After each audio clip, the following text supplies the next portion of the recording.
காலையில இருந்து ஸ்கூல்ல இருந்தல்லம்மா, இன்னும் 1 மணி நேரம் தானே. நீ அங்க போய் என்னம்மா பண்ணுவ நீனு? இங்கே படிக்கணுமா ப்ளீஸ்மா. வேணாம்மா, கொஞ்சம் வீட்டு வேலைலாம் நிறைய இருக்கு. வீட்டு வேலையை கொஞ்சம் பாருமா. இன்னைக்கு மட்டுமா?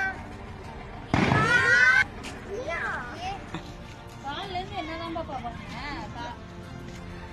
ஸ்கூல்ல சொல்லி கொடுத்ததா இல்லம் தேடி கல்வியில சொல்லி தராங்க. அங்கேயும் வாங்க பாட்டு